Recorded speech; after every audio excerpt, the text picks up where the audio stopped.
Loving harder than an oven, like no other. Ooh, all of the ways I'm doomed.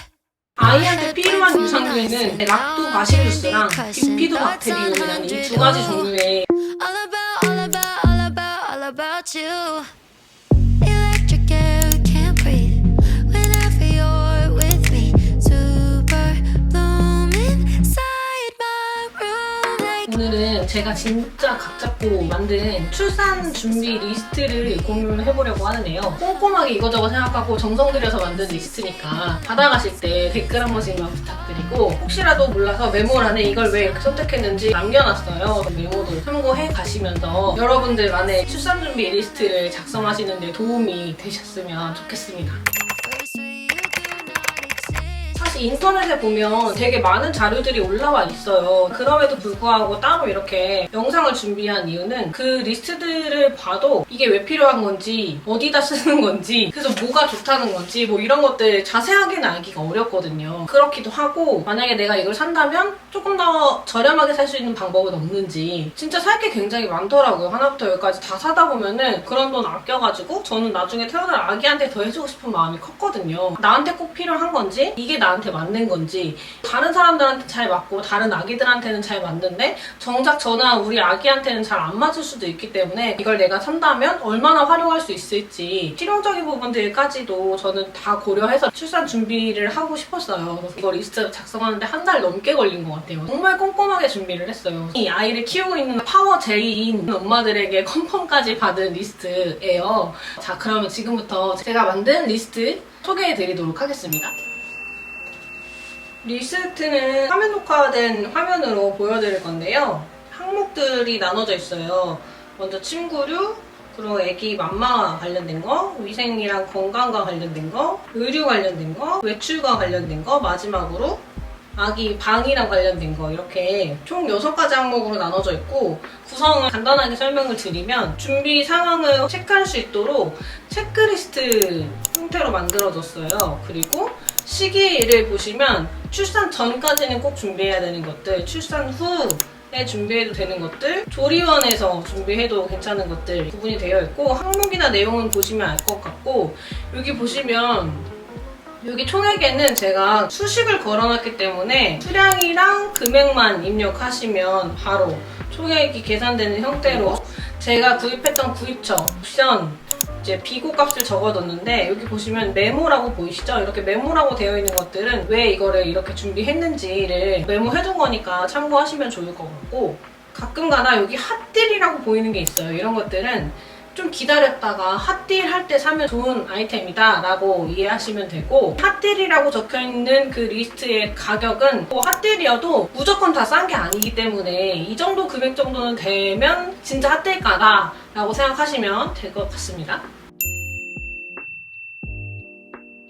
먼저 침구류 관련된 거를 말씀드리면, 저는 이동식 침대로 사용할 수 있는 리안 드림콧을 구입을 했는데, 이동식이 아닌 원목으로 된 제품을 이제 구입하시는 경우도 있고, 아니면 아예 처음부터 오래 쓸 수 있는 그 저상형이나 데이베드 그런 침대를 구입하시는 경우도 있어요. 저는 이동식 침대가 필요했어요. 왜냐면 바퀴 달린 원목 침대도 있기는 한데, 저 같은 경우에는 조리원에서 나와서 친정으로 갈 예정이기 때문에 친정에서도 사용하고 집에서도 사용할 수 있는 이동이 용이한 그런 아기 침대가 필요했기 때문에, 남편이 야간 근무를 하기 때문에 안방에다가 계속 아기 침대를 고정시켜 두기가 조금 어렵더라고요. 가끔가다 뭐 이제 친정이나 시댁에서 자고 오거나 이럴 때도 가지고 가서 재우면 좋으니까. 드림콧이 뭐 기울기 조절이라든지 높이 조절이라든지 이런 유용한 기능들이 많이 있더라고요. 상태가 조금 괜찮다 싶으면 당근에서도 한 15만 원 정도 하더라고요. 근데 제가 얼마 전에 이제 핫딜가로 18만 원에 샀기 때문에 18만 원에 구입을 해서 당근을 하는 게 훨씬 경제적이더라고요. 방수 패드랑 쿨 패드인데 이걸 왜 둘 다 사야 되냐. 방수 패드는 기저귀를 해도 살 때도 있고 갈다가 볼일을 보는 경우도 있고, 뮤라 방수 패드가 제일 유명한데 건조기 사용이 가능하다는 장점 때문에 그거를 많이 구입을 하시는데 가격이 좀 있어요. 뮤라 방수 패드는. 저는 사실 건조기를 따로 안 쓰거든요. 그래서 굳이 그 건조기 사용이 가능한 방수 패드가 필요가 없었기 때문에 다른 저렴한 방수 패드로 아기 침대용 그리고 기저귀 가리대용, 저는 아기용 저상형 침대도 구입을 할 건데 그 침대용까지 이렇게 세 가지로 준비를 했고, 풀패드를 또 따로 사는 이유는 방수 패드가 재질이 통풍이 잘 안 되는 재질이다 보니까 아기들은 특히 태열 관리를 잘 신경 써줘야 하잖아요. 그래서 방수 패드를 깔고 그 위에 풀패드나 아니면 인견 패드를 한 번 더 깔고 사용을 하는 게 좋다. 역류 방지 쿠션은 흐름을 식혀도 아기가 다시 이제 개어내거나 이럴 수 있어서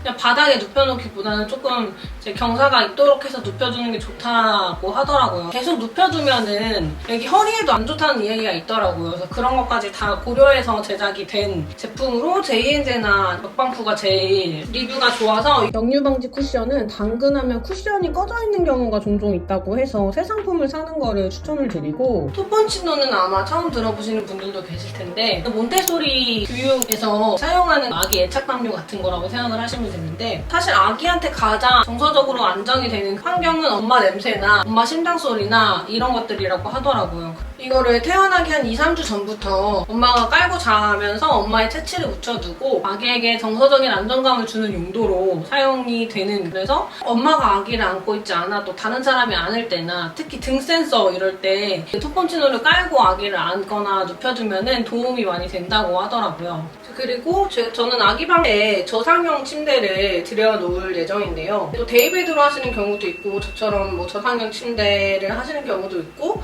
또 저상형 침대 중에서도 가드가 높이 있는 범퍼 침대로 하시는 경우도 있는데, 범퍼 침대 같은 경우에는 아기가 자다가 떨어지거나 가드에 부딪히거나 이랬을 때 위험하지 않도록 약간 푹신한 쿠션감이 있는 그런 침대를 많이 사용하시는 것 같고, 데이베드는 원목 느낌을 살려서 인테리어적인 거에 신경을 쓰시는 부모님들이 많이 쓰시는 것 같아요. 근데 또 아기가 좀 잡고 일어나고 이런 시기가 되면 낙상 사고의 위험이 있어서 그거를 선호하지 않으시는 경우도 있고, 저는 저상형 침대 중에서 가드가 높지 않은 제품으로 선택을 했습니다. 그 이유는 아까도 말씀드렸다시피 저는 몬테소리 교육 방침을 지향을 하고 있는데, 특히 아기 침대에 아기가 있다 보면 아기가 자다가 깼을 때 혼자서 할 수 있는 게 아무것도 없다 보니까 마냥 엄마가 올 때까지 기다리기만 해야 되거든요. 그래서 그러지 않고 아기 침대 막대에 시야가 막히지 않고 주변 환경을 스스로 좀 탐험하고 관찰할 수 있도록 그런 환경을 만들고 싶었고, 독립적으로 기어다니고 방 안을 스스로 탐색하고 놀면서 엄마가 오지 않아도 자고 일어났을 때 어떤 활동을 할지 스스로 선택할 수 있어서 독립심을 키우는데 도움이 된다고 하더라고요.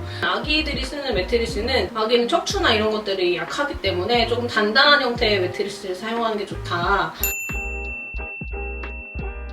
아기 맘마 관련된 리스트인데요. 먼저 젖병은 아기한테 안 맞는 경우가 있기 때문에 아기가 태어나기 전에 굳이 많이 사놓을 필요는 없어요. 수량을 얼마나 준비를 해야 되는지, 보통 신생아 때 수유를 한 8번 정도 한다고 해요. 근데 만약에 제가 젖병이 8개가 있으면 중간에 설거지를 하지 않아도 하루 수유 텀을 채울 수가 있는 거고, 일단 저는 한 4개 정도만 준비를 해놓을 예정이기는 한데 그냥 하루에 사용할 수 있는 수량을 구입할 예정입니다. 그리고 저는 유리젖병을 구입할 예정인데, 유리젖병이 무거워서 손목에 안 좋으니까 좀 플라스틱 소재로 구입하시는 경우도 있어요. 열탕 소독이나 미세 플라스틱이나 이런 이슈들 때문도 있고, 원래 이제 플라스틱 재질의 그런 반찬통도 별로 잘 사용하지 않는 성향이어서 유리젖병 중에서도 더블 하트나 란시노나 이런 것들이 좀 유명하기는 한데, 개인적으로 저는 일본 브랜드라 선호하지는 않아서 유한손 베비스는 한국 브랜드이기도 하고, 또 유리젖병 중에서 제일 가볍다는 평이 있더라고요. 모형 유리젖병은 약간 실리콘 코팅이 되어 있어가지고 막 쨍그랑 깨지는 그런 유리가 아니라 코팅되어 있는 실리콘이 그런 것들을 보호해준다고 하더라고요. 실리콘 코팅 때문에 약간 불투명한 재질로 되어 있어서 밤에 수유할 때는 눈금이 안 보여서 불편하다고 하더라고요. 그래서 메인은 이 유한손 베비스 유리젖병으로 준비를 하고, 이 모형 유리젖병은 외출용이나 낮에 수유하는 용으로 젖꼭지도 아이들마다 맞는 게 있고 또 안 맞는 게 있다 보니까 그때그때 맞춰서 아이한테 맞는 걸로 준비를 하시면 될 것 같습니다. 분유 쉐이커랑 분유 포트, 분유 제조기 이거 굉장히 고민이 많으실 텐데 저도 원래 처음에는 내 손목에 무리가 가지 않도록 하는 육아템들은 무조건 구입을 하자. 그래서 무조건 분유 제조기를 구입할 예정이었는데 리스트에서 제외한 이유는 이 분유 제조기가 못해도 2주에 한 번은 세척을 해줘야 된다고 하더라고요. 근데 세척하는 방법을 찾아보니까 되게 꼼꼼하게 세척을 해야 되더라고요. 그래서 이 세척하는 게 너무 불편해서 사용하다가 안 한다는 분들도 많이 계시고, 그리고 세척을 아무리 꼼꼼히 해도 계속 물이 고여있다는 평이 또 있고, 그래서 위생적으로 걱정이 되는 부분이 있는 거를 살 필요는 없겠다. 대신에 분유 쉐이커를 구입을 할 예정이고요. 분유 탈 때 돌려서 섞다 보면은 거품이 생겨서 배앓이를 하는 경우도 있다고 해요. 쉐이커로 분유를 섞으면은 거품도 잘 안 나고, 분유 중에서도 잘 안 섞이는 분유들이 있는데 그런 분유들도 잘 섞어준다고 해서 그거라도 조금 손목에 무리를 막아보고자, 가격도 그렇게 비싸지 않은 편이라서 분유 포트는 100도씨에서 물을 한번 끓여주고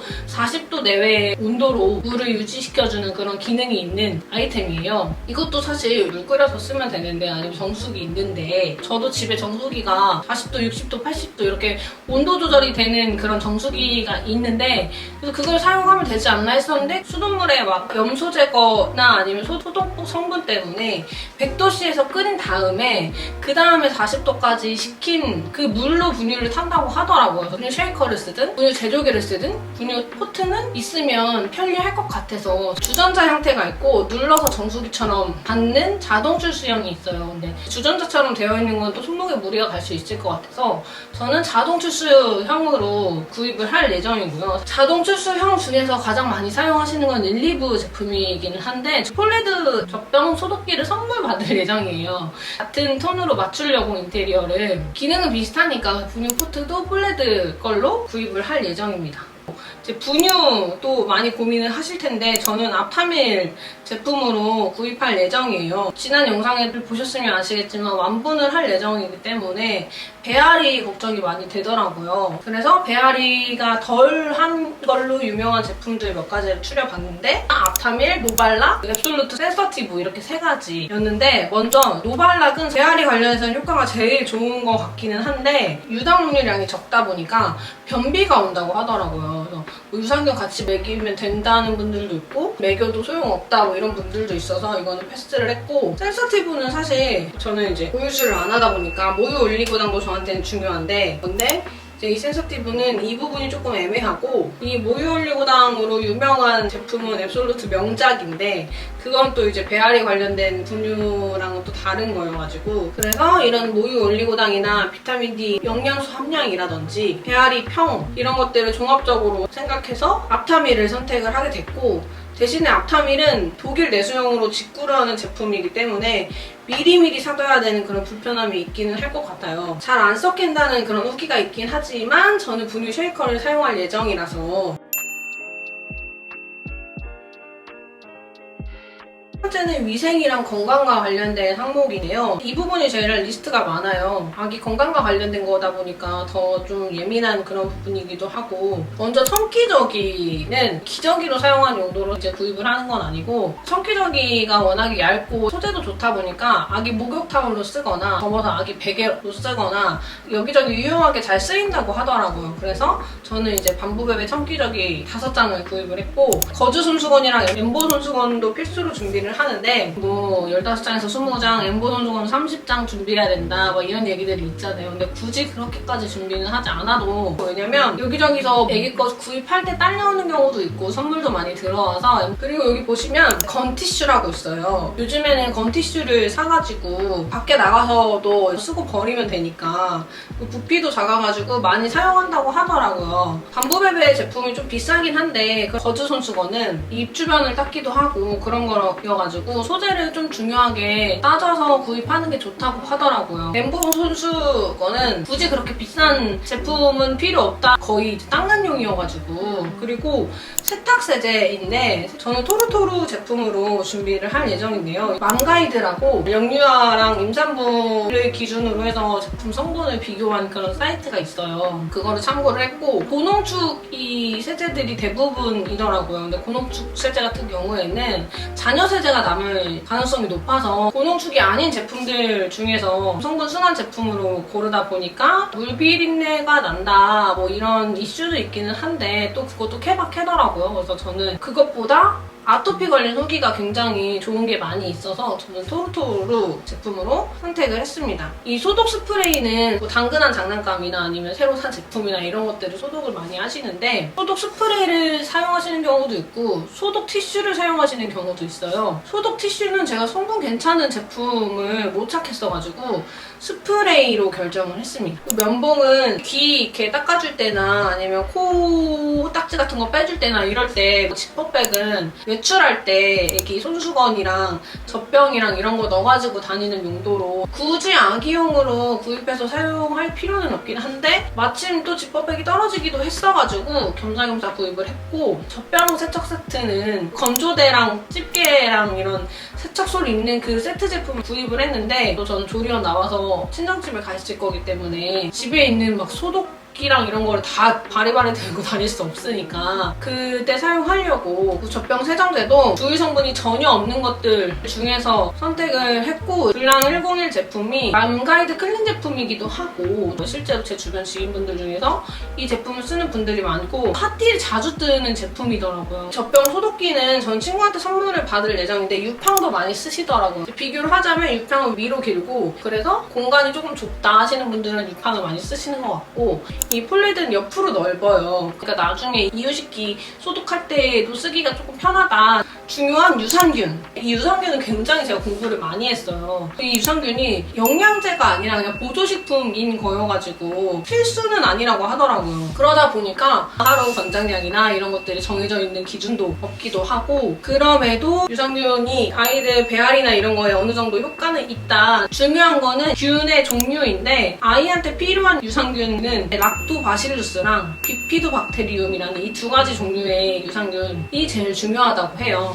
락토바실루스 같은 경우에는 자연분만할 때 엄마 몸에 있는 그 유익한 유산균들을 몸에 바르고 또 이제 먹고 나오기 때문에 굳이 필수로 이 성분을 먹일 필요는 없다고 하더라고요. 대신에 제왕절개를 하면은 이런 부분을 조금 보충해줄 필요는 있겠다. 비피도박테리움 같은 경우에는 모유 성분에 함유되어 있는 그런 유산균이에요. 그렇다 보니까 저처럼 모유 수유를 하지 않는 경우에는 추가로 이 비피도박테리움 성분의 유산균을 챙겨주는 게 필요하겠죠? 시중에서 많이 사용하시는 유산균 종류 한 7, 8가지를 정리해서 보여드릴게요.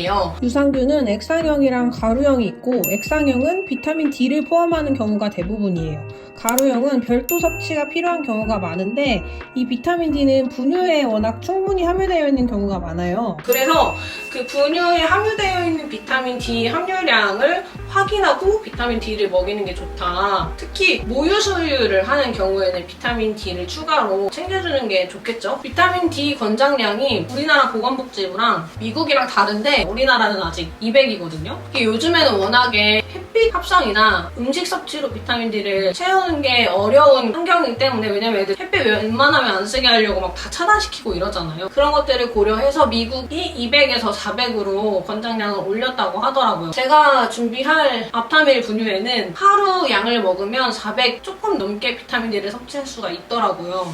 그래서 따로 저는 비타민 D를 준비를 하지 않겠지만 어떻게 될지는 모르겠지만 자연분만을 예정을 하고 있고 초유만 먹이고 완분을 할 거기 때문에 비피도박테리움에 조금 더 집중을 한 셀티아이로 결정을 했습니다. 기저귀는 시기가 조리원으로 되어 있는데 왜냐면 아기들마다 성장하는 속도가 다르기 때문에 1단계 신생아용으로 준비를 해놨는데 조리원에서 퇴소하고 나니까 하루 이틀만 쓰고 그 다음 단계로 넘어가야 되더라 이런 경우가 있더라고요. 그래가지고 조리원 퇴소하기 전에 아기 몸무게를 확인을 해서 준비하는 게 좋다고 하더라고요. 그리고 기저귀 제품이야 엄청 여러 가지가 있는데 제가 이걸로 선택한 거는 일단 얇고 기저귀를 차도 새는 경우가 많다고 하더라고요. 근데 그런 거에 후기가 좀 괜찮은 것 같아가지고 그 기저귀 가리대는 출산한 엄마들이 거의 10명 중에 9명은 추천을 하는 아이템이었어요. 하루에도 여러 번씩 기저귀를 갈아줘야 되는데 그럴 때마다 바닥에서 막 이제 앉았다 일어났다 하다 보면은 허리나 관절에 너무 무리가 가서 힘들다. 이동식을 사용하시는 경우도 있고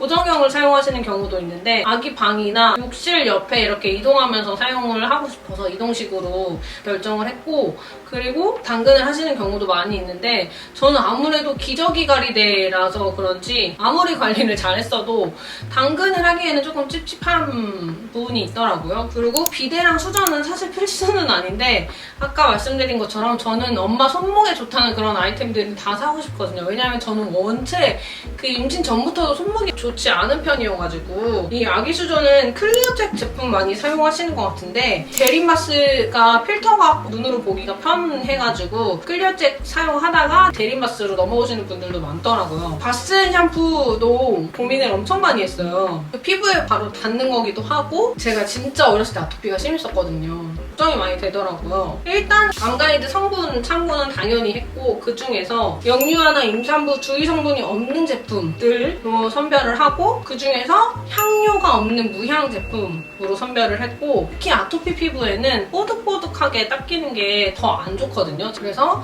뽀득뽀득하게 잘 닦인다 이런 후기들이 있는 제품들은 또 제외를 했고, 그리고 알레르기 주의 성분이 있는데 이게 연계라고 해서 무조건 좋은 건 아니에요. 오일이나 무슨 추출물 이런 것들, 아니면 토코페롤 이런 것들이 알레르기 주의 성분에 들어가는데, 오일 같은 경우에는 아기가 태어나면 피부 타입에 따라서 선택할 필요가 있어요. 아기가 지루성 피부인 경우도 있거든요. 그런 경우에는 오일이 맞지 않기 때문에, 또 경험적으로 아토피 피부인 경우에는 오일리한 제품이 좋지는 않아요. 그래서 이 오일 성분이 들어간 제품들은 제외를 시켰고, 천연 추출물 같은 경우에는 이것도 마찬가지로 아기 피부에 따라서 알레르기가 있을 수도 있고 없을 수도 있기 때문에 이 추출물 성분이 들어간 제품은 또 제외를 했습니다. 마지막으로 토코페롤은 비타민 E 성분이거든요.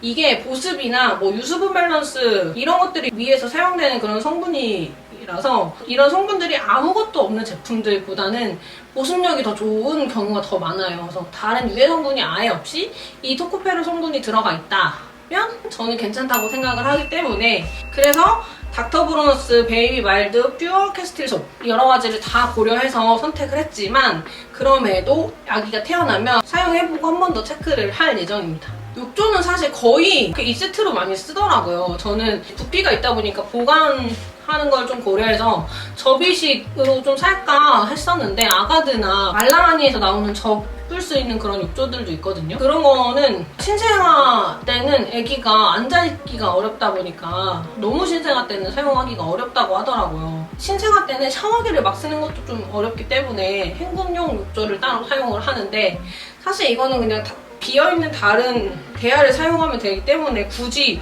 이 제품으로 살 필요는 없으나, 그냥 쿠팡에서 사면 이걸로 많이 산다고 하니까 그렇게 가격이 비싼 것도 아니고. 욕조 클리너는 아직 미정이에요. 어쨌든 클리너 제품이기 때문에 그 성분 자체가 별로 좋을 것 같지 않아서 바디워시로 계속 쓸 때마다 매일매일 닦는다는 분들도 계시고, 또 물때 관리가 잘 안 되는 것 같아서 욕조 클리너를 따로 사용한다는 분들도 계시고, 이건 조금 더 고민을 해봐야 될 것 같고, 체온계는 당연히 준비를 하실 거고, 이게 6030이 있고 6525가 있는데 6525가 조금 더 최신 버전이에요. 가격도 조금 한 10,000원 정도 더 비싼데, 이 6525 버전이 연령대별로 적정 온도를 설정할 수가 있어요. 콧물 흡입기는 사서 사용한 사람들은 다들 잘 산템으로 추천을 하시더라고요. 노시브가 제일 유명한데 일단 너무 못생겼고, 그 휴대용으로 작게 나와 있는 그런 콧물 흡입기는 거의 기능을 못한다 이런 이야기들을 지인들한테 들어가지고, 한일전기에서 이 콧물 흡입기를 새로 이제 런칭한 건데 후기가 좋더라고요. 나름 귀엽게 생겼고, 그 노시브보다는.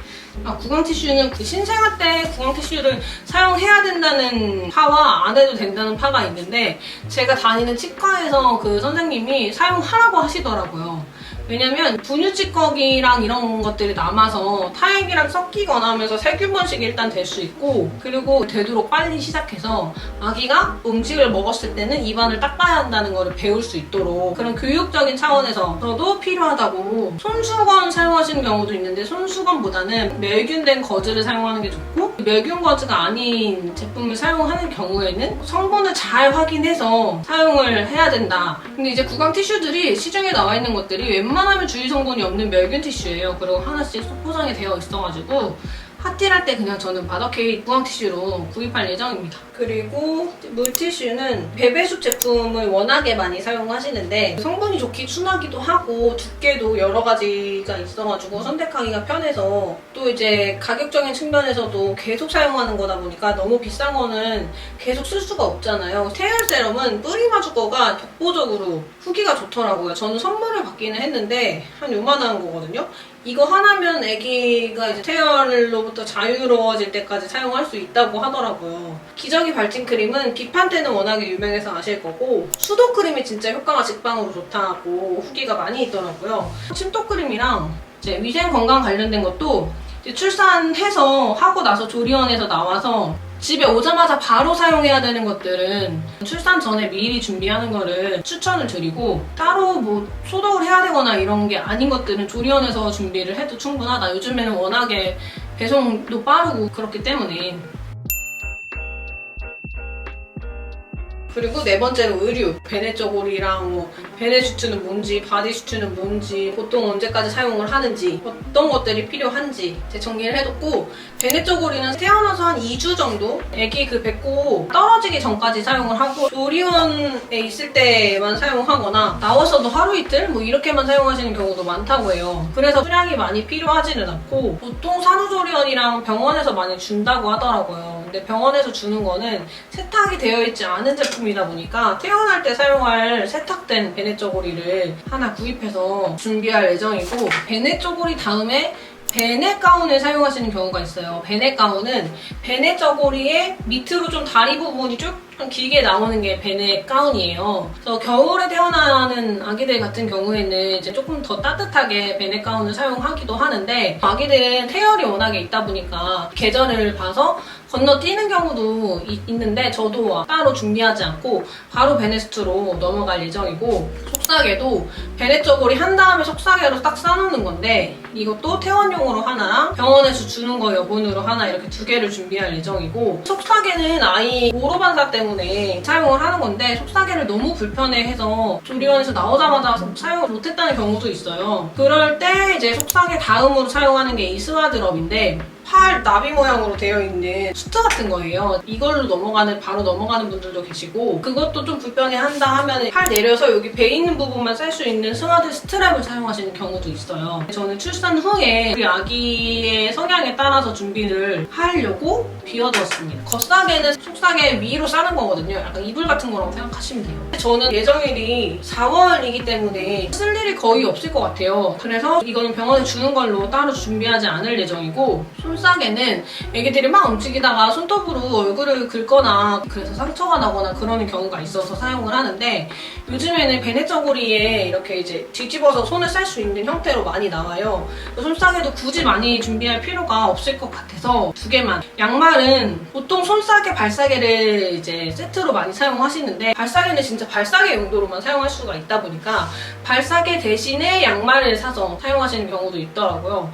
저도 양말로 발싸개 대용이랑 외출용으로 한 3개 정도 구입해서 당장은 사용할 예정입니다. 이 모자는 주 목적은 예쁘라고 씌우는 게 아니라 체온 유지 때문에 씌우는 거예요. 특히 애기들이 체온 조절이 잘 안 되면 딸꾹질을 하거든요. 그래서 그럴 때 모자를 씌워주고 또 외출할 때도 체온 유지를 위해서 모자를 많이 씌워주는데 완전 신생아는 40호를 많이 쓰는데 그리고 한 6개월? 이 정도까지는 42호도 많이 쓰는 것 같아요. 근데 저희 애기는 이미 머리가 크대요. 병원에 가보면은 맨날 머리가 크다고 해가지고 조금 여유있게 42호로 준비를 했습니다. 그리고 베네슈트랑 바디슈트가 있는데 베네슈트는 베네저고리처럼 다리가 없지만 똑딱이로 되어 있는 베네저고리는 이제 막 여기를 이렇게 묶어가지고 끈으로 조절하는 건데 이거 똑딱이가 있어가지고 조금 더 편하게 입고 벗길 수가 있고 처음에 아기 때 목을 잘 못 가누다 보니까 이제 머리로 들어가서 입히는 그런 옷들은 엄마들 입히기가 굉장히 어렵거든요. 대신에 그 밑에 부분도 똑딱이로 되어 있거든요. 그래서 기저귀 갈 때 그 똑딱이만 빼가지고 갈아주고 바디슈트는 티셔츠 입듯이 입히는 의류고 베네슈트는 일일이 똑딱이 또 다 채워줘야 돼가지고 그게 불편한 게 있는데 이거는 그냥 입히면 되는 거여가지고 바디슈트가 더 편하다는 분들도 계시더라고요. 바디슈트는 또 이제 3주차 베네슈트랑 비슷한 시기에 시작해가지고 그 뒤로 계속 쭉 입히는 거기 때문에 그 시기의 계절을 고려해서 긴 팔만 준비하는 게 아니라 아기 아기가 언제 태어나는지를 봐서 준비를 하시면 될 것 같아요. 저는 이제 4월에 태어나면은 바디수트를 입을 때가 5월, 6월이거든요. 그래서 이제 메쉬 소재로 되어 있는 긴팔 바디수트 하나랑 반팔이랑 민소매로 되어 있는 것들 한 3개 정도? 짧게 입기 때문에 굳이 비싼 걸 사지 않고 요즘에 뭐 스파 브랜드도 워낙에 소재 좋게 잘 나오기 때문에 그걸로 준비할 예정입니다. 우주복은 외출할 때 입는데 당장은 저는 입힐 일이 없을 것 같아가지고 하나 정도만 구입을 할까 생각 중이에요. 근데 만약에 이제 우리 애기가 외출할 일이 많고 시기가 겨울이다 그러면 더 많이 준비를 하시는 게 좋겠죠? 내복은 4개월 이후부터 바디수트나 이런 것들을 대신에 내복을 많이 입히게 되는데 그 시기쯤 되면 한 80호 정도가 사이즈가 적당해가지고 80호로 하나 정도만 따로 구입을 할 예정이고 한 5, 6개월 정도 지나면 내복은 90호 정도 입으면 좋다고 하더라고요. 의류들은 태어날 때 입혀야 되는 거 말고는 당장 필요하진 않아요, 사실. 바디수트나 이런 것들은 이후에 사용하는 거기 때문에 굳이 출산 전에 미리 준비할 필요는 없다. 근데 미리 세탁을 조금 해놓고 싶다 하면 출산 전에 준비를 해서 세탁을 해놓으시는 걸 추천드리고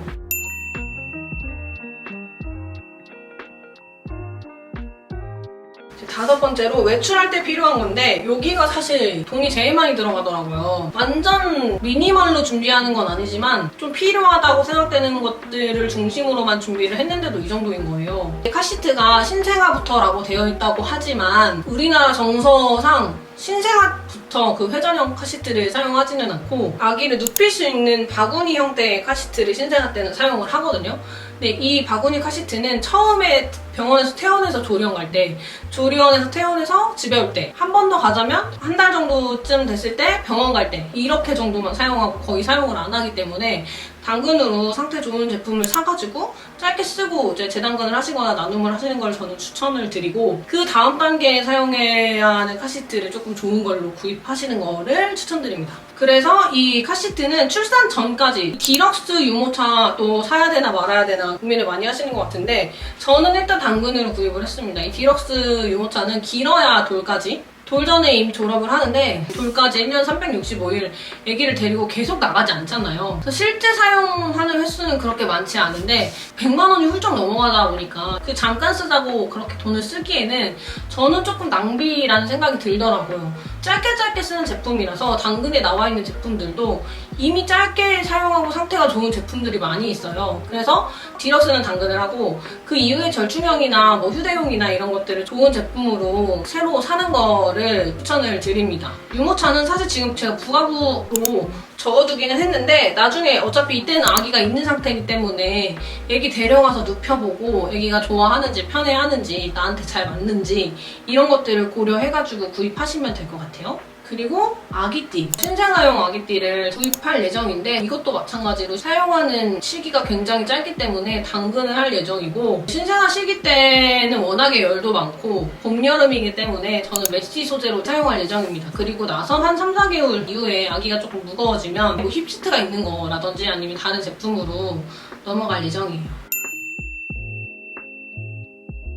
마지막으로 콩알이 방과 관련된 건데 사실 이거는 엄마의 취향이 들어가는 경우가 많아서 짧게만 말씀을 드릴게요. 기본적으로 저는 몬테소리 교육법에 따라서 공간이나 환경을 좀 만들 예정이에요. 그래서 아기가 뭐 장난감이나 이런 것도 직접 보고 선택할 수 있도록 전체적으로 낮은 높이로 방을 좀 꾸밀 예정이고 너무 아기한테 과자극이 되지 않도록 좀 최대한 심플하게 아기한테 필요한 자극들이 잘 보일 수 있도록 조성할 예정이에요. 대신에 안전과 관련된 건 필수로 고려할 예정이고 장난감 같은 경우에는 웬만하면 배터리를 사용하지 않고 아기가 직접 탐구하고 놀 수 있는 것들 나무나 패브릭으로 되어 있는 안전한 그런 장난감을 이제 사려고 예정하고 있습니다.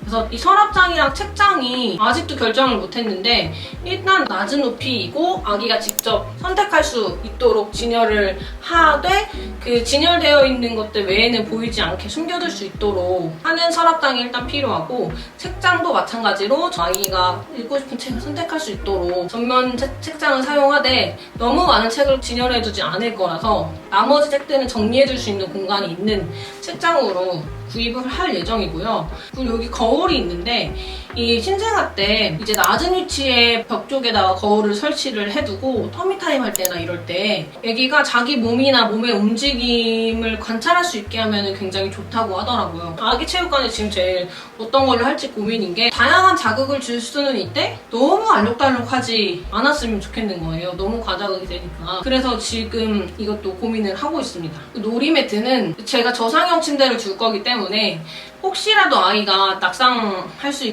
있어서 그런 거 방지용으로 바닥에 깔 예정이고 홈캠은 2가지를 저는 샀는데 3플러스는 아기 방용, 4플러스는 거실용으로 다른 좀 더 저렴한 제품들도 많이 있었는데 해킹 이슈도 있고 그래가지고 좀 그런 거에서 자유로운 이글루 제품을 선택을 했고 온습도계는 굳이 막 화려하거나 이런저런 기능이 많이 들어갈 필요가 없이 정말 심플하게 온도랑 습도만 확인할 수 있으면 돼서 스케줄표를 만들어놨어요. 근데 이거는 정말 이제 제 기준으로 한 거라서 그 체력이나 아니면 여러 가지 상황에 맞게 여러분들이 직접 조절하시면 될 것 같고 출산 전 준비물 구입에 보면은 쭉 이렇게 제가 길게 선을 해놨거든요. 당근이나 핫딜로 이제 사는 제품 같은 경우에는 언제 괜찮은 가격이 뜰지 언제 괜찮은 제품이 뜰지 모르기 때문에 키워드를 걸어놓고서는 한 30주쯤 되면 그때부터 하나씩 사기 시작하는 게 좋겠더라고요. 그래서 용품 구입하는 거는 좀 길게 보고 준비를 하면 좋겠다. 이렇게 해가지고 출산 준비 리스트업 정리가 끝났는데요. 제가 준비한 이 리스트는 저한테 맞춰져 있는 리스트이기 때문에 제가 설명드린 여러 가지 것들 그런 고려사항들을 생각해서 여러분한테 맞는 리스트를 잘 정리를 하시면 좋을 것 같다는 말씀을 드리고요. 혹시라도 궁금한 게 있으시면 댓글 남겨주시면 설명드릴 수 있는 선에서 다 남겨드릴 거고 아까도 말씀드렸지만 엑셀 파일 받아가시기 전에 댓글 한 번씩 꼭 남겨주시면 감사하겠습니다. 중간중간에 이제 필요하거나 아니면 이제 실제로 구입해보고 실사용 후기나 이런 것들은 이후에도 제가 영상으로 계속 남겨드릴 거니까 아직 구독 안 하셨다면 채널 구독도 부탁드릴게요.